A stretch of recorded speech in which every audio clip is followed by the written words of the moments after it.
మా సహచార మంత్రులు కోమటిరెడ్డి వెంకటరెడ్డి గారు, పొన్నం ప్రభాకర్ గారు, ఎమ్మెల్యే గారు, చెన్నూరు ఎమ్మెల్యే గారు వివేక్ గారు, మా అందరికీ కురువృద్ధులు జీవన్ రెడ్డి గారు ఎమ్మెల్సీ గారు, ఇంజనీరింగ్ ఇరిగేషన్ శాఖ ఇంజనీరింగ్ అధికారులు, ఏజెన్సీలు, ప్రింట్ అండ్ ఎలక్ట్రానిక్ మీడియా మిత్రులు, అధికారులు అందరికీ మనస్ఫూర్తిగా హృదయపూర్వక నమస్కారాలు. నేను టెక్నికల్ అయితే కాదు, నేనేమి ఇంజనీరింగ్ చదువుకొని ఇప్పుడు నేను ప్రశ్నించే డిపార్ట్మెంట్ని నేను అడగటంలా. ఒక లేమ్యాన్గా ఎప్పుడైతే ఈ బ్యారేజీ కుంగిపోయిందో, ఇంకొక బ్యారేజీ వర్టికల్గా నెర్రలిచ్చిందని ప్రజలకు తెలిసిన తర్వాత ప్రజలలో రచ్చబండ లాంటి ప్రాంతాల్లో చర్చ జరుగుతున్నది. మిమ్మల్ని నేను అడుగుతున్నాను కొన్ని పాయింట్లు. మొదటిది, రాష్ట్రం విభజన జరగక ముందు ఆనాడున్న ప్రభుత్వం, కాంగ్రెస్ ప్రభుత్వం 152 మీటర్ల లెవెల్లో పర్మిషన్ కావాలని పక్క రాష్ట్రంతో చాలా సంవత్సరాల నుంచి ఆ క్లియరెన్స్ పెండింగ్ ఉన్నది. 158 అని, చివరికి 156 అని, చివరికి 152 మీద అలానే స్ట్రిక్ ఆన్ అయింది. అప్పుడే దివంగత నేత రాజశేఖర రెడ్డి గారి టైంలో డ్యాము లెవెల్ ఫిక్స్ కాకపోయినా ప్రాణహిత చేవెళ్ల ద్వారా మిగతా పనులన్నీ చేపట్టి డ్యాము లెవెల్ ఫిక్స్ చేసే దాంట్లో అంతర్రాష్ట్ర పక్క రాష్ట్రంతో ఆ ఒడంబడికతో చర్చల్లో ఉన్నారు. ఇందాక మా ఇరిగేషన్ మంత్రి వారు అన్నట్లు ఆనాడు దాని కాస్టు సుమారు 38,000 కోట్లు. ఆయకట్టు వచ్చేసి సుమారుగా 12,80,000, సుమారు 13 లక్షల ఎకరాలు ఆయకట్టు. ఇందాక ఈఎన్సీ గారు అంటున్నారు పాత ఆయకట్టుని స్టెబిలైజేషన్ చేసేది దీంట్లో ఇన్కార్పొరేట్ చేయలేదు అని. డెఫినెట్ గా దాన్ని కూడా ఇన్కార్పొరేట్ చేయాల్సిన అవసరం ఉంది. తర్వాత రాష్ట్రం ఏర్పడిన తర్వాత నేను చాలా తెలివిగా యాక్ట్ చేశాను. 152 మీటర్లకి గత ప్రభుత్వం ఉమ్మడి ఆంధ్రప్రదేశ్లో కొట్లాడిన గవర్నమెంట్ను కాదని ఒక మంచి ఆలోచనతో నేను 148 మీటర్లకే అనేక ఇంటర్నల్ ఒప్పందాలు మీన్స్ ఆ రాష్ట్రానికి కూడా కొంత బెనిఫిట్ ఇచ్చే విధంగా ఈ 148 మీటర్ల ఒప్పందాన్ని తీసుకొచ్చారు. 148 మీటర్ల ఒప్పందం మనం తీసుకొచ్చేది కాదు. ప్రతి మీ ప్రజెంటేషన్లో ఆనాడు ఆ మహారాష్ట్ర గవర్నమెంటు 148 మీటర్లకని వాళ్ళు స్టార్టింగ్ నుంచి ఏ వర్డ్ అన్నారో చివరి వరకు ఆ 148 వరకే ఒప్పుకున్నారు. మళ్ళీ వాళ్ళు ఫస్ట్లో వాళ్ళు అడిషనల్ డిమాండ్స్ ఏం పెట్టలే. ఒకవేళ మీరు పవర్ ప్రాజెక్టు పెడితే దాంట్లో మాకు షేర్ రావాలి, మా ఆయకట్టు ఇంతకి వాటర్ మేము వాడుకుంటాం, XYZ అనే టర్మ్స్ ఏమీ దాంట్లో పెట్టలేదు. ఏదైతే 148 మీటర్లనే తెచ్చేది ఆతృతతో అడావుడిగా ఏదో నా మార్కు కనపడాలని తాపత్రయం కనపడుతుంది తప్ప రాష్ట్ర ప్రయోజనాలని అక్కడ వదిలేసిన మాట వాస్తవమా కాదా? Number 1 point. నెంబర్ 2, డ్యామ్ కట్టారు సార్, మీ టెండర్స్ ఎలా జరిగి, టెండర్లో క్వాలిఫికేషన్స్ ఏంటి, ఇతరత్ర ఏంటి, ఎలా కట్టారు, మీ క్వాలిటీ ఏంటి అనేది కాదు.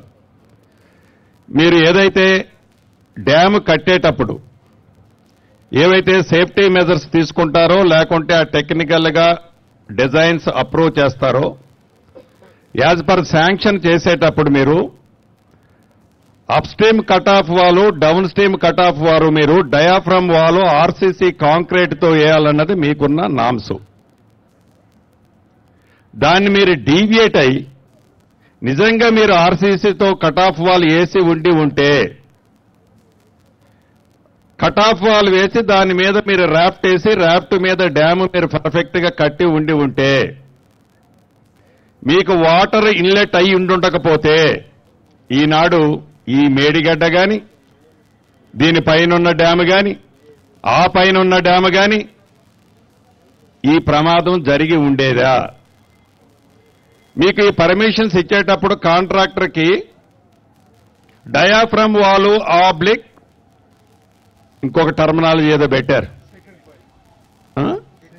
సెకండ్ పాయింట్ అని పెట్టారు, సెకండ్ పైల్. సో ఈ సెకండ్ పైల్ ఏదైతే ఉందో ఈ సెకండ్ పైల్ ఫెయిల్ అవటం వల్లే కదా ఈనాడు ఆ వాటర్ ఇన్లెట్ అవటం వల్లే డ్యామ్ కింద ఉన్న sand day by day deplete అయి ఆ క్యావిటీ ఏదైతే ఏర్పడిందో క్యావిటీలోకి ఆ డ్యామ్ షింక్ అయింది. లేకుంటే ఇంకొక డ్యాము క్రాకులు ఇచ్చింది, ఇంకొక డ్యాము ఇబ్బందుల్లో ఉంది. నిజంగా మీరు డయాఫ్రామ్ వాల్ కట్టి ఉండి ఉంటే మీ రీజన్స్ లో ఏం రాసుకున్నారు?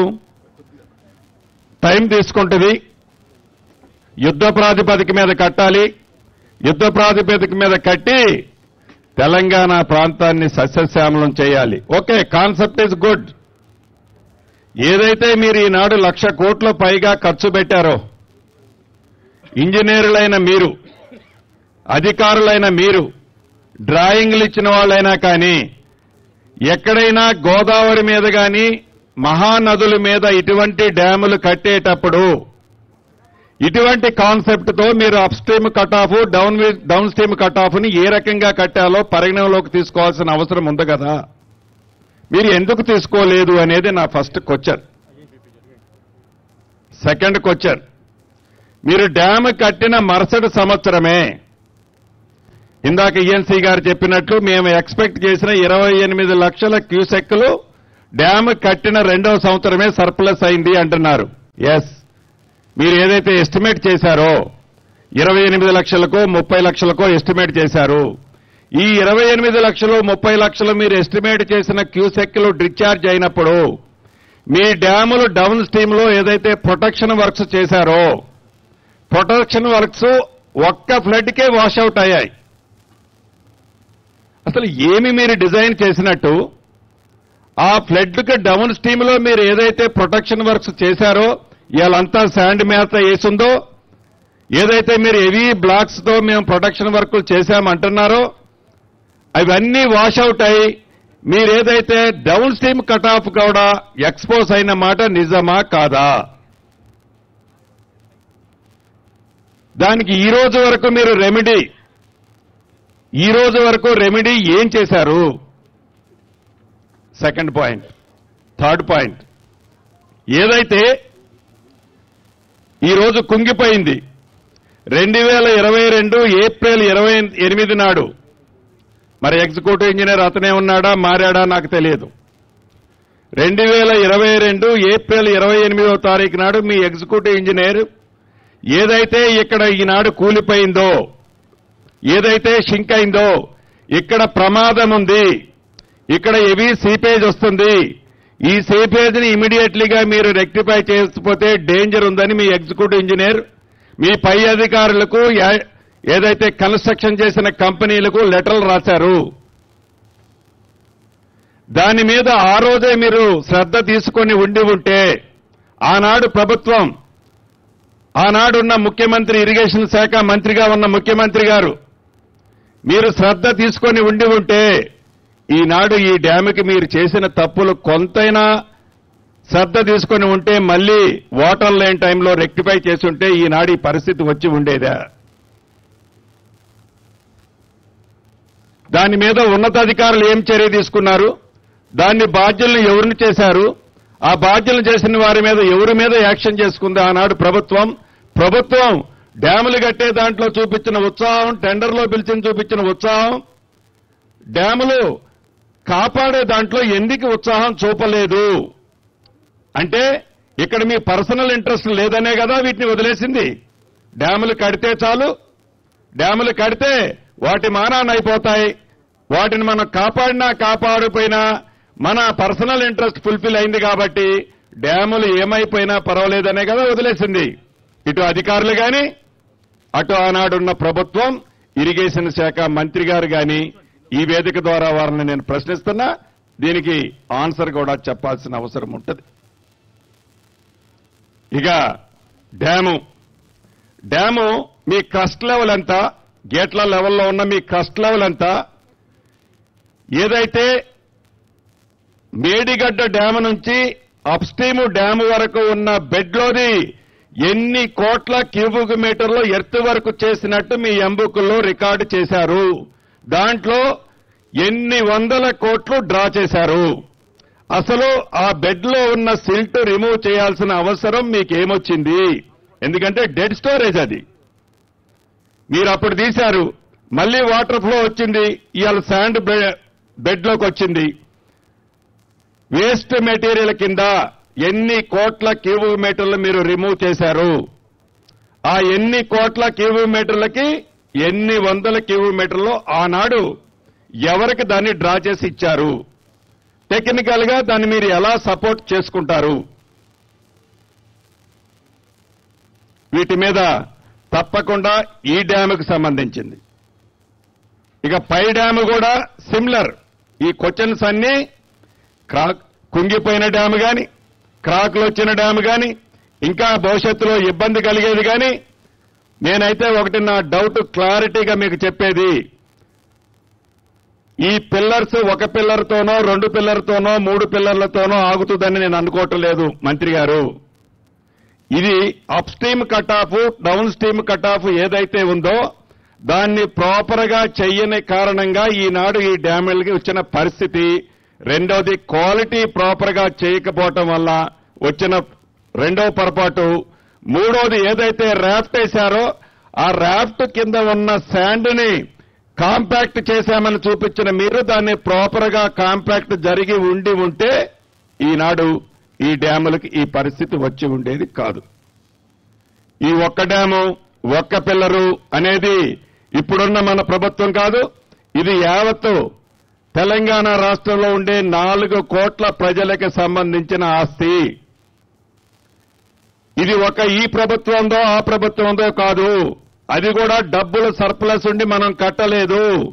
ప్రతి రూపాయిని అప్పు చేసి 10 నుంచి 12% వడ్డీకి తెచ్చి కట్టిన ప్రాజెక్టులు ఇవి. వీటిని అప్పటి ఉన్న ప్రభుత్వం ఇంట్రెస్ట్ ఏంటో ఇందాక నేను చెప్పిన దాంట్లో మీకు అర్థమైంది. అధికారులు ఎందుకు శ్రద్ధ తీసుకోలేదో అర్థమైంది. మా కోమటిరెడ్డి గారు ప్రశ్నించినట్లు అధికారుల్ని ప్రభుత్వంలో ఉన్న మేము ప్రశ్నిస్తుంటాం, ఇలా చేయమంటాం. మేము చేయమని అన్నప్పుడు టెక్నికల్ ఫీజిబిలిటీస్ మీరు ఎందుకు ఆనాడు ఎక్స్ప్లెయిన్ చేయలేదు? నిజంగా మేము ప్రెజర్ పెట్టి ఉంటే మీరు ఆనాడే ఇందాక మా కోమటిరెడ్డి గారు అన్నట్లు మేము చేయలేం సార్ అని మీరు ఎందుకు డ్రాప్ అవ్వలేదన్నది కూడా నా ప్రశ్న. ఇది ఒక్క డ్యామే కాదు, పైనున్న అన్ని డ్యాములకు కూడా వర్తించుద్ది. రెండవది, ఈ పంపులు ఏదైతే పంపులు మునిగాయి, పంపులు మునగటానికి కారణం నిన్ననో మొన్ననో చూశాను ఆ పెంటారెడ్డి గారి స్టేట్మెంట్ కూడా. నేను ఆ రోజే చెప్పాను 152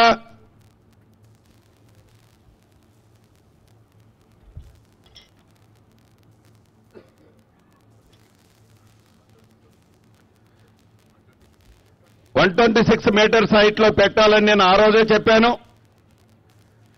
ఇది మీరు టెక్నికల్ శాంక్షన్ ఇచ్చి టెండర్స్ కాల్ఫేర్ చేసే రోజు 126 లెవెల్ పెట్టారు.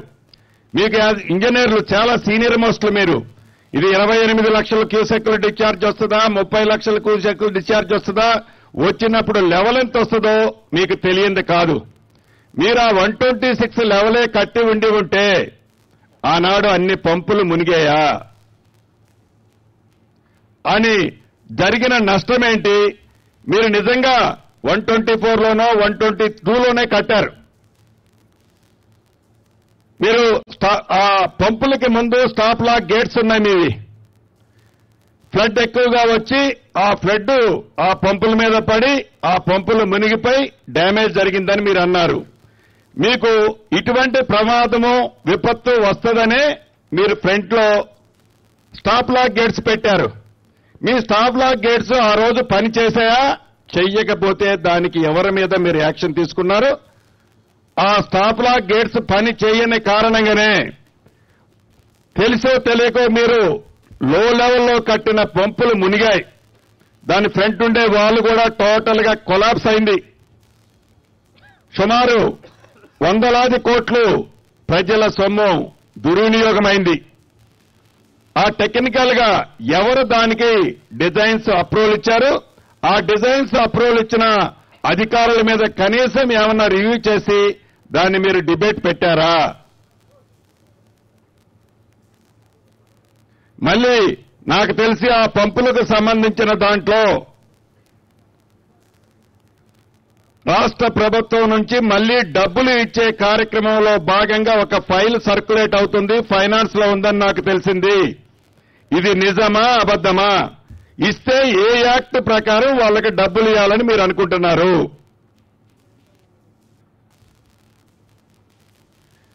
నెక్స్ట్ పాయింట్, ఏదైతే మీరు ఈ డ్యాము కానీ డ్యాము విషయానికి వస్తే మీరు ఫైనల్ బిల్లు డ్యాముకి ఇచ్చారా? ఇందాక ఎగ్జిక్యూటివ్ ఇంజనీర్ నోటీసు ఇచ్చేటప్పుడు ఇచ్చాడని చెప్పాను 2022లో.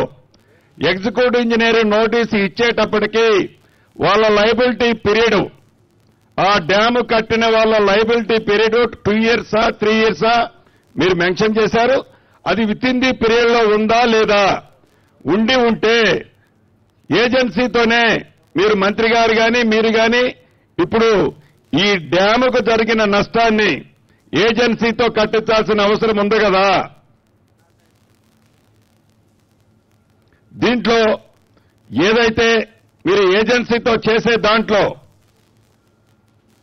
ఈ డ్యామేజెస్ ఏదైతే మీరు ఆనాడు ఎగ్జిక్యూటివ్ ఇంజనీర్ ఐడెంటిఫై చేసింది దాన్ని దృష్టిలో పెట్టుకొని మీరు ఎక్స్పీరియన్స్ సర్టిఫికెట్ ఆ ఏజెన్సీకి ముందెప్పుడు కంప్లీషన్ అని ఇచ్చారు. కంప్లీషన్ అని ఇచ్చిన దానికి దీనికి మీరు కంపారిజన్ ఎలా చేస్తున్నారు? ఈ రోజు కూడా నాకు తెలిసి మీరు ఫైనల్ బిల్ ఇచ్చినట్టు లేదు.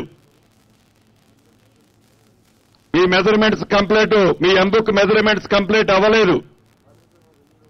అవనప్పుడు పంప్ హౌస్ కానీ వీళ్ళకి కానీ ఎలా ప్రభుత్వం నుంచి మళ్లీ డబ్బులు వాళ్ళు అడగటం కానీ మీరు ప్రపోజల్ చేయటం కానీ ఎంతవరకు సహాయం చేశామో నేను అడుగుతున్నాను. నెక్స్ట్ పాయింట్,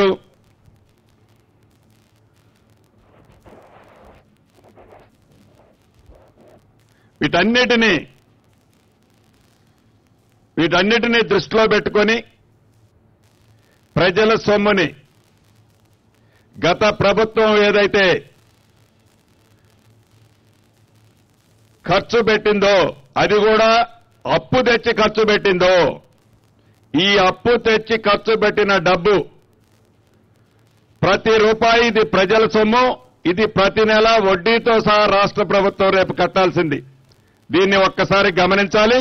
ఇక థర్డ్ టీఎంసీ సబ్జెక్టు,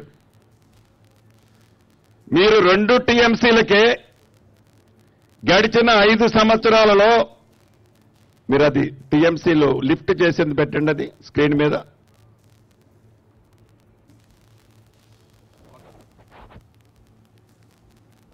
వాటర్ మీరు ఒక్కొక్క పంపులో లిఫ్ట్ చేసినట్లు చూపించారు చూడండి.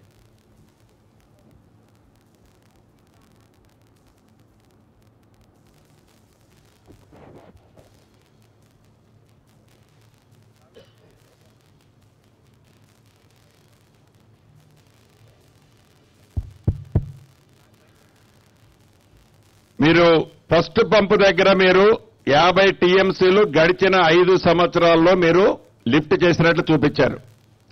రెండవ పంపు దగ్గర 46.2 టీఎంసీలు, మూడో పంపు దగ్గర 41.30 టీఎంసీలు లిఫ్ట్ చేసినట్లు చూపించారు. అంటే ఫస్ట్ నుంచి లాస్ట్ వరకు డిఫరెన్స్ 9 టీఎంసీలు ఉంది. నాకు తెలిసి ఈ మధ్యలో ఆయకట్టు ఉందా? ఈ గోదావరి ఫ్లడ్ బ్యాంక్ కి అటు సైడు మన సైడు ఆయకట్టు 9 టీఎంసీలు డ్రా చేసే అంత ఆయకట్టుందా? లేకపోతే ఆ 9 టీఎంసీలు మొదటి పంపు ద్వారా రెండో పంపు ద్వారా పవర్ ఏమని కొట్టికి రావట్లే. ఈ 2 పంపుల ద్వారా లిఫ్ట్ చేసిన వాటర్ మళ్లీ తిరిగి గోదావరికే వదిలారా? ఫస్ట్ 50 టీఎంసీలు అంటే గడిచిన 5 సంవత్సరాలలో మీరు ఖర్చు పెట్టిన 1,00,000 కోట్లు పెట్టి మీరు లిఫ్ట్ చేసిన వాటర్ ఎంతయా అంటే గోదావరి నుంచి లిఫ్ట్ చేసింది కేవలం 50 టీఎంసీలు. ఈ 50 టీఎంసీలు బయటికి పంపింది ఎంతయా అంటే గోదావరి దాటి కేవలం 41 టీఎంసీ. దీని పరిస్థితే ఇలా ఉంది. మీరు అసలు 3వ టీఎంసీ ప్రపోజల్ ఎందుకు వచ్చింది? 3వ టీఎంసీ ప్రపోజల్ ఆనాటి గవర్నమెంట్ ఏదైనా మీకు రెఫరెన్స్ ఇచ్చి 3వ టీఎంసీ కూడా మేము చేయాలనుకుంటున్నామంటే ప్రపోజల్ మీరు తయారు చేశారా? లేకుండా మీరే ఆ ప్రపోజల్ తయారు చేసి గవర్నమెంట్కి పంపారా? మీరు 3వ టీఎంసీ పంపినప్పుడు సుమారు ఎడ్వర్క్స్ లో ఉండే 4,000 కోట్లు మీరు ఫస్ట్ లిఫ్ట్ ఆపరేట్ చేసింది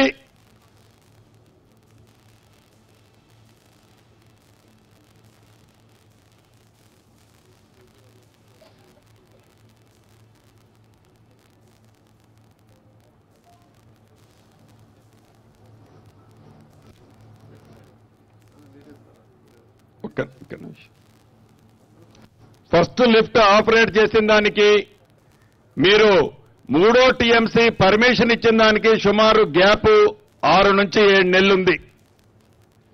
మీరు అసలు వాల్యూకుంటే ఎక్కువ వాల్యూ ఉన్న 4,000 కోట్లు టెండర్లకు పోకుండా ఎంత మీరు ఆ వర్క్కు సంబంధించింది ఇది కానే కాదు. మీ అగ్రిమెంట్ కండిషను 2 టీఎంసీలు. 2 టీఎంసీలు అగ్రిమెంట్ కండిషన్ కి సంబంధించిన వర్క్ అయితే మీరు నామినేషన్ మీద ఇవ్వచ్చు.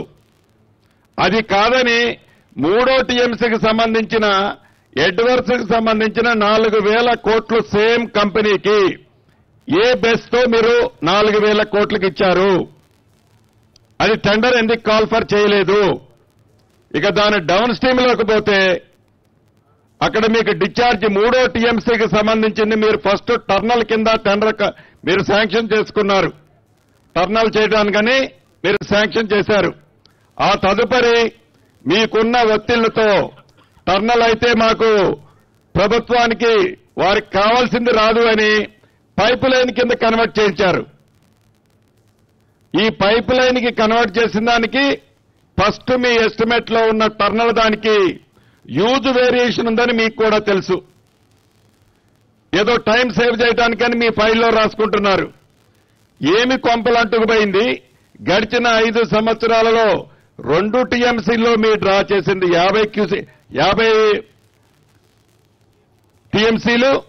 ఇప్పుడు 3వ టీఎంసీ అర్ధరాత్రి హడావుడిగా నామినేషన్ తెచ్చి టర్నల్ అయితే లేట్ అవుతుంది, పైపులు అయితే తొందరగా అవుతుందని 100 కోట్లు రాష్ట్ర ప్రజల సొమ్ము వేస్ట్ అవుతుందని తెలిసి కూడా టర్నల్ తీసేసి పైప్ లైన్ పెట్టడానికి కారకులు ఎవరు?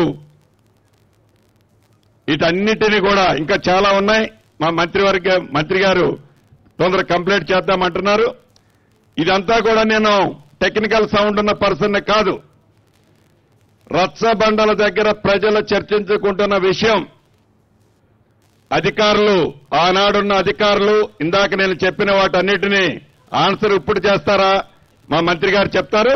తప్పకుండా వీటికి బాధ్యులైన వాళ్ళని మంత్రి గారు చర్యలు చేపట్టాల్సిన అవసరం ఉందని రాష్ట్ర ప్రజలకు ఈ వేదిక ద్వారా ఏ రకమైన అవినీతి జరిగిందో ఒక్కసారి గ్రహించాలని తెలియజేసుకుంటున్నాను. Thank you. మనకి మేడిగడ్డ బ్యారేజ్ మీద మీరు మాట్లాడండి. బ్యారేజ్ పోవడానికి అంటే లేట్ అవుతుంది కాబట్టి ఇప్పుడు జీవన్ రెడ్డి గారు, శ్రీధర్ బాబు గారు మీరు మాట్లాడిన తర్వాత మనం బ్యారేజ్ మీదకి పోయొచ్చి మనం ఇంటరాక్షన్ ఉంటే కంటిన్యూ చేద్దాం. లాస్ట్కి ఒక్కటి, ఇందాక మేము దిగటంతోనే మీడియా మిత్రులు మా మంత్రి గారిని అడుగుతున్నారు, సార్ మీరు పోయేటప్పుడు మేము ఎప్పుడూ ఆ బ్యారేజ్ ఒక్క విజువల్ కూడా తీసుకోలేదు, గత ప్రభుత్వం రానియలేదు, మీరన్నా మమ్మల్ని తీసుకెళ్లి ఒక విజువల్స్ తీనేయండి అని. అంటే ఎంత దౌర్భాగ్య పరిస్థితో ఆలోచించండి. మీడియా మిత్రులు చూస్తే అది ఎక్కడో మీడియాలో వస్తే ఏమి జరుగుతుందో ప్రజలకు జరిగితే తెలిస్తే ఏమి జరుగుద్దో అనేది గ్రహించి అదేందో పాకిస్తాన్లో ఏదన్నా ఒక ఆటం బాంబు తయారు చేస్తే అక్కడికి ఎవరూ బావద్దన్నట్లు ఈ పరిస్థితి గత ప్రభుత్వాన్ని